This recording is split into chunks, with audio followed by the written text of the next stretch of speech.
பிரேமலதா விஜயகாந்த் இருக்காங்கல்ல, அவங்க வந்துட்டு பாத்தீங்கன்னா டிவிக்கு விஜய் வந்து ஜெயிப்பாரா ஜெயிக்க மாட்டாரா, இவருக்கு வந்து ஒரு பெரிய அட்வைசர்லாம் இருக்கிறாரே அப்படின்னு சொல்லி ஒரு கேள்வி கேட்கும்போது நச்சு 4 வார்த்தை சொல்லிட்டு போன மாதிரி தான் அவங்க போனாங்க. ஸோ அதை என்னன்றதை பார்க்கலாம் தீபா.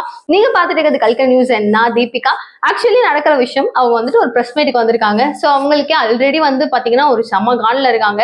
ஏன்னா அவங்களுக்கு வந்துட்டு கரெக்டா அங்க ஒரு சீட்டு கொடுக்கல அப்படின்னு சொல்லிட்டு ஏடிஎம்கே மேல செம்ம டென்ஷன்ல இருக்காங்க. ஸோ அங்க இருந்தே நான் விலக போறேன் அப்படின்லாம் அவங்க சொல்லியிருக்காங்க. ஸோ அந்த மாதிரி கடுப்புல இருக்கிற அவங்க கிட்ட எங்க போய் கூட்டணி வச்சுக்க போறீங்க அப்படின்னு சொல்லி கேட்கும் போது அவங்க இன்னும் வந்து இப்பதான் மார்ச் சாலிடா ஒரு 1 இயர் இருக்கு, இன்னும் டைம் இருக்கு, நான் வந்து உங்களுக்கு ரிவீல் பண்ணுவேன், இப்பெல்லாம் இல்ல எதுவும் கேட்க வேண்டாம், டைம் சொல்லு உங்களுக்கு பதில்ன்ற மாதிரி சொல்லிடுறாங்க.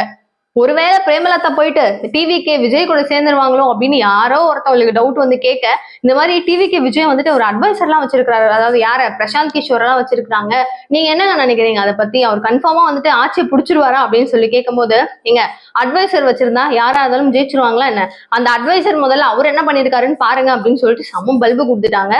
சோ இப்போ இதுல இருந்து என்ன தெரியுது, விஜய் எல்லாம் ஜெயிக்கிறதுக்கு வாய்ப்பே இல்லை, ஆட்சியே பிடிக்க மாட்டான்னு அவங்க சொல்ல வராங்களா அப்படின்னு சொல்லிட்டு இந்த கட்சி சார்பில், அதாவது டிவிகே சார்பில் பல தொண்டர்கள் குதிச்ச வண்ணமும், இன்னொரு பக்கம் வந்துட்டு அவங்க என்ன பேச வராங்க அப்படின்ற மாதிரி ஒரு கன்ஃபியூஷன்ல இருக்காங்க. பிகாஸ் நீங்களே யோசிச்சு பாருங்க, அவரை வந்துட்டு ஒரு அட்வைசரா கூப்பிட்டு வந்து, அதாவது பீகார்ல அவர்கிட்ட எல்லா இடத்துலயும் அட்வைஸ் கொடுக்குறாரு, இந்த கட்சியை நீங்க பண்ணீங்கன்னா சூப்பரா இருக்கும், இப்படி வேலை பாத்தீங்கன்னா நல்லா இருக்கும், இது சூப்பரா இருக்கும், இந்த வேலை தான் நல்லா இருக்கும் அப்படின்னு சொல்லிட்டு ஒரு ஒரு கட்சிகள் கூடயும் இணைஞ்சு அவங்களுக்கு டிராவல் பண்ணி அவங்கள வந்து ஜெயிக்க வச்சிட்டு இருக்கிறாரு பிரசாந்த் கிஷோர் அவர்கள். தொடர்ந்து இதுதான் நடந்துட்டு இருக்கு. சோ இந்த மாதிரி ஒரு வெரைட்டியா ஒரு வேரியேஷனோட நடந்துகிட்டே இருக்கிற இந்த மாதிரி சமயத்துல அவர் என்ன பண்றாரு, நேபாள போய் நம்மளுக்குன்னு ஒரு கட்சி வச்சுக்கலாம் அப்படின்னு சொல்லிட்டு அங்க போய் ஸ்டார்ட் பண்றாப்ல.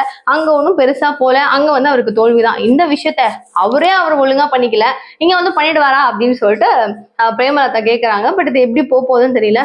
டிவிகே விஜய் அவர்கள் ஒரு கட்சியெல்லாம் தொடங்கி சிறப்பா அவருடைய வேலைகளை பண்ணிட்டு இருக்காரு. இப்ப கூட வந்து இஃப்தார் நோம்பெல்லாம் திறந்து வச்சாரு. பல விஷயங்கள் தொடர்ந்து நடந்துட்டு இருக்கு. நீங்க என்ன நினைக்கிறீங்க, எந்த அளவுக்கு போகும்னு நினைக்கிறீங்க? அவருடைய சப்போர்ட் இருந்தீங்கன்னா ப்ளீஸ் கமெண்ட் பாக்ஸ் சொல்லுங்க.